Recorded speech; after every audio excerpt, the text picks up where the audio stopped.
Hey guys, so this is the eighth video for Unix tutorial. In the future, we're gonna be doing these videos under 20 minutes or less, but sometimes I might run over. But I'll try to keep it down around like 20 minutes. So anyway, in this tutorial is we're gonna be talking about like how to see all the processes that were started by some specific users, or display all the processes. We're gonna look at the network connections, how to kill processes, and basically see what processes are using specific directories. And also, I forgot, I just look at my old my old notes, and then I realized that I missed some functions in the awk that you can use. So I'm going to demonstrate that in this video. So yes, let's get started. Okay, so let's clear this one. So the first command I want to show is the showing all the processes basically all the processes that are currently running in the system. So it will be ps minus ef. Okay, now stands for everything, and F is more like a verbal, so it will display more information basically. So you press enter, you will see a lot of like processes going on. This is useful, like sometimes you want to keep track of like which process you just started a process and you want to see if it's still running or not, or if it's finished or not. And basically what you can do is like you display all the processes that are running, and then you can pipe it to a grep, and then you can look for specific process name that you're looking for. Then you will, if it returns some kind of a process ID, that means the process is still currently running. So this is useful for that.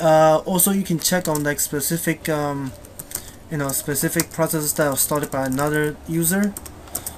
So let's say I want to check on the processes that were created by UJ Designer 85. I could do a minus U for user. So pf minus f is for verbal, so I want to see more information basically, but that's optional. You can just do ps minus u if you want.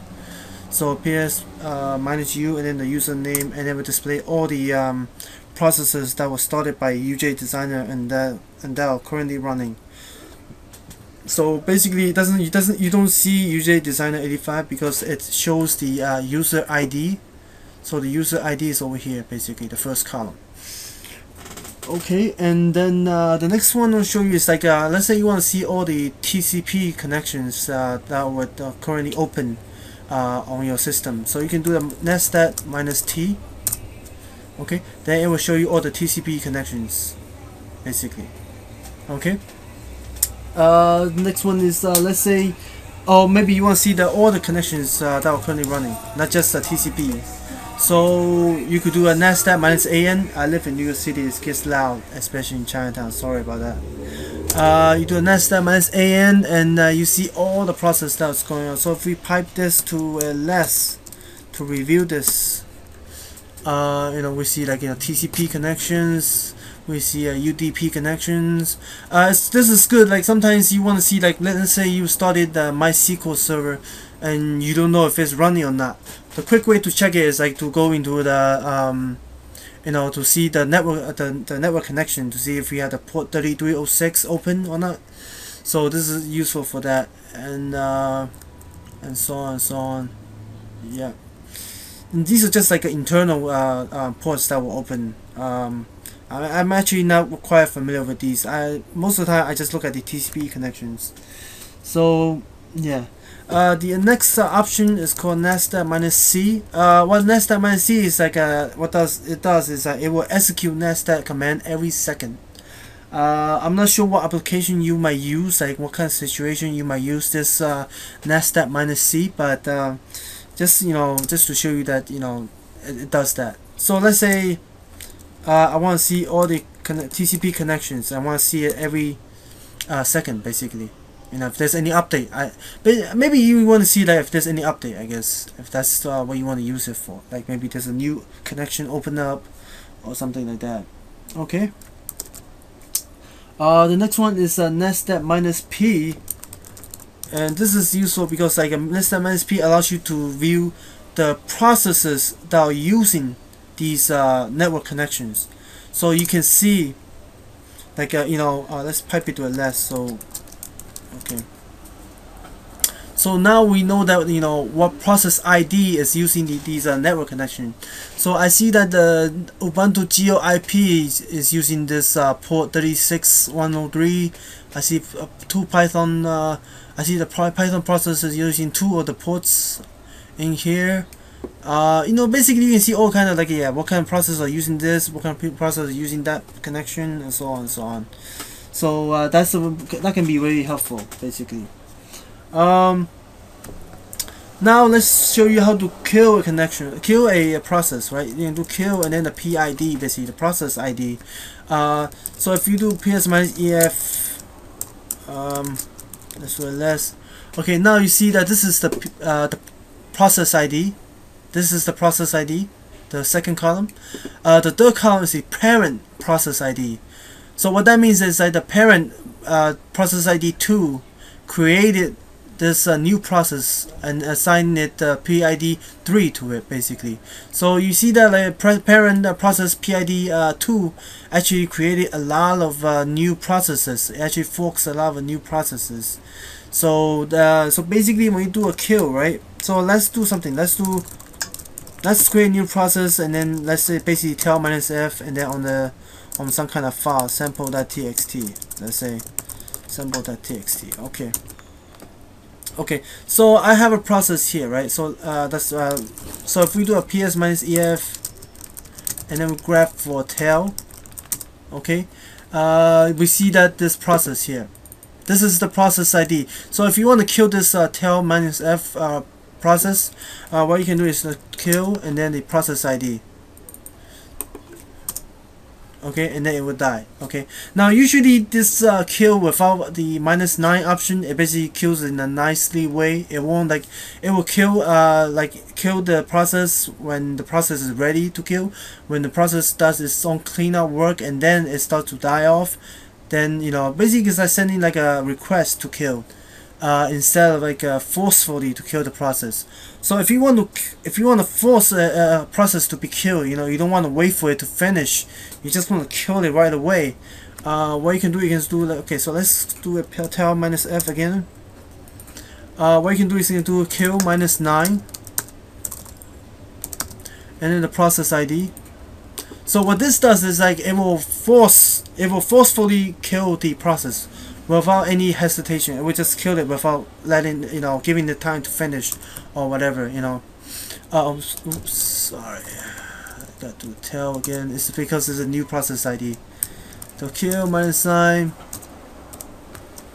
and then the new process ID is this one right here, and it killed it.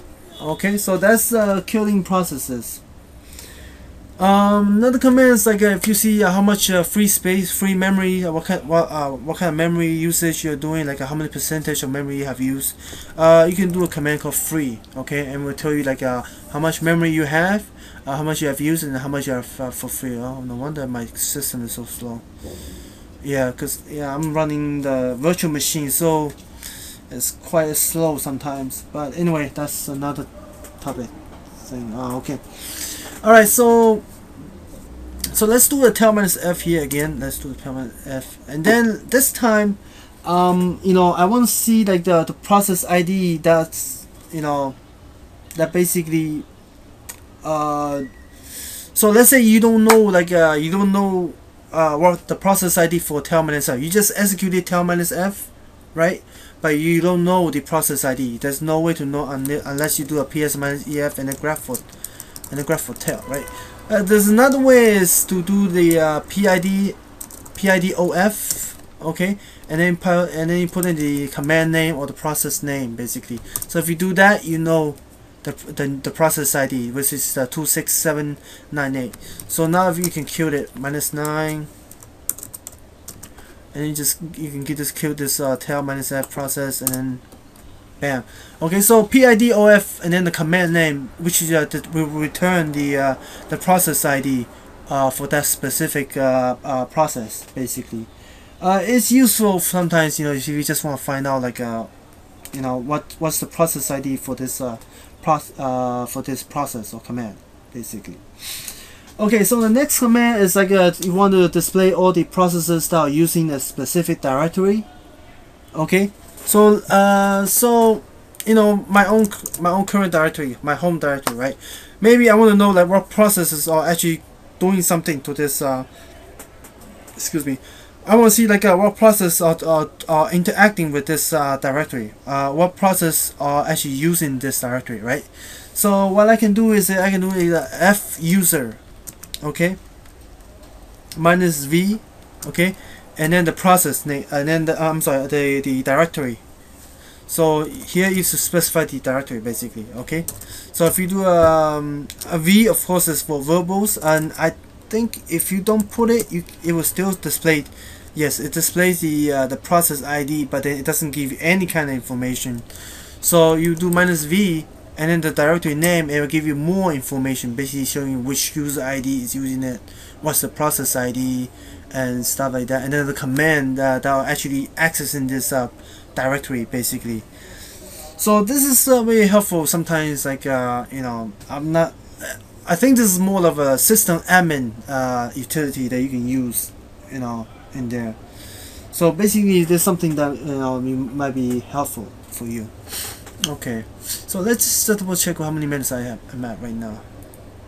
Okay, so this session might end a little bit under the 20 minutes. The next one I want to show you is just basically some of the awk commands that I didn't show you guys, basically. Oh, and before I think I know I briefly went over this, so I didn't tell you much about the columns, what do they mean and everything and stuff like that. So the first column is the so we're looking at the ps minus ef right now. We're looking at the processes, the snapshot of all the current running processes right now. And the first column is basically the user ID. The second column is the process ID. The third column is basically the parent process ID. And then I believe this is and then the rest of it is like basically like what time did the process started, you know, and then TTY is like which terminal did it started. So if you go all the way down, you will see the terminals here. Terminal 4, 5, 3, you know, so terminals are basically basically the console that we're using right now. Like I have two consoles open right now, basically. So this is the terminals. Let's go back there. This is the time displaying, like, you know, what's this the CPU time it has been using, basically. And this is the command name. The final column is the command name. Yeah, you can see that all kind of commands in there, basically. So yeah, just, you know, give you guys an overview. I don't want to give you, like, you know, I know this going this very quickly, so I want to make sure you guys get a good understanding of what I'm doing here.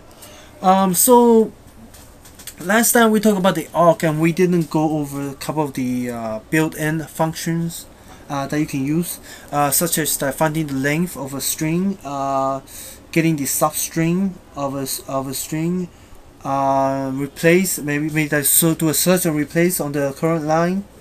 Also the you know, low to lower and to case the string, or to uppercase the string, basically.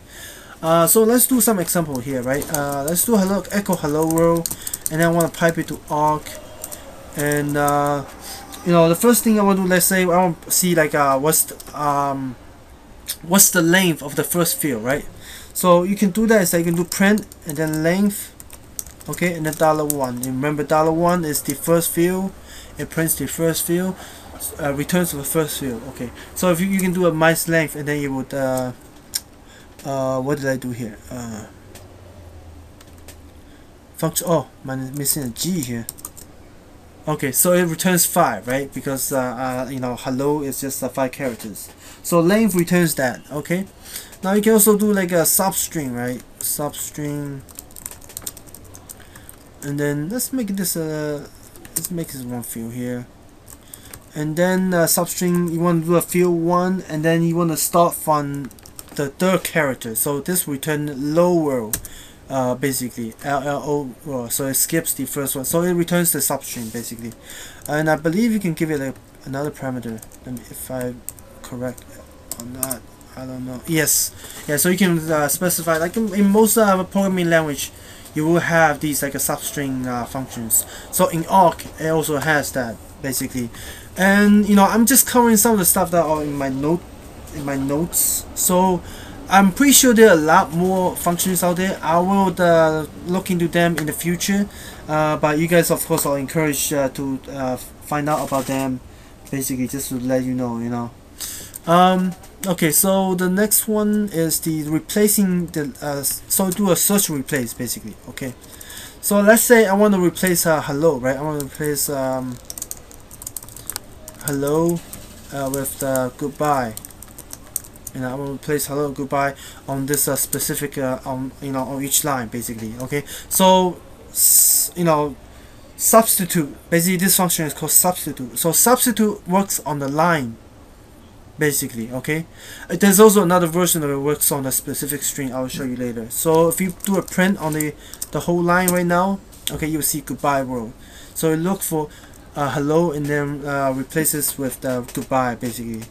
You can also do regular expressions, of course. I'm not sure exactly what kind of regular expression it supports yet. So let's do like a pro version and see what it returns. Pro version, no, it doesn't. Yeah, it doesn't do the pro. Regular expression, but you could do this, right? You could do the character class from 0 to 9. So basically, it will look for all the numbers, and then replaces with a goodbye, basically. Okay, so you can do a regular expression over there.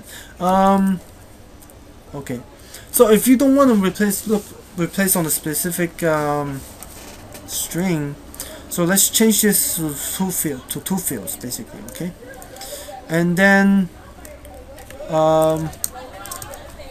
okay, so let's say you want to replace only the first field, right? So in the first field, you look for a number, you just want to replace the numbers on the first field. Let's say there are numbers in the second field too. So if you press enter, you see that only the first field is only substituted. The second field is not substituted because the substitute function also have the three parameter version or signature.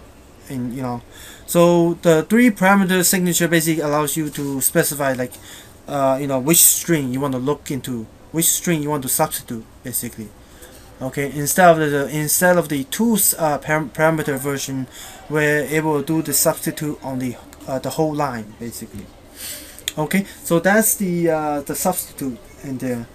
Then there's also like a simple ones to do the uppercase and lowercase of the for specific fields. So let's do this. So maybe you want to do uppercase on the to upper. Okay, to upper. You want to uppercase the first field. Okay, so you got the you can uppercase the first field. Let's uppercase all these together, and then you want to lowercase the first field. So lowercase the first, so it will be 2 lower. Okay, and then it will lowercase the first field. Okay, so this is all the function that are on my notes basically, and in the next video I'll be going over some of the profiles, the profiles that are loaded when you log in, and I'll show you like what you can do and create aliases and such, like setting up environment variables and so on and so on. And then after that, I will show you how to schedule jobs in the Unix system. So yes, I'll see you next time. Thank you. Hey guys, thank you for watching my videos. Make sure to subscribe to me, to like me on my Facebook page. It's facebook.com/FusiCast, and also make sure to follow me on the YouTube channel. It's youtube.com/UJDesigner85. And also my blog, which is thefusicast.com. Thank you.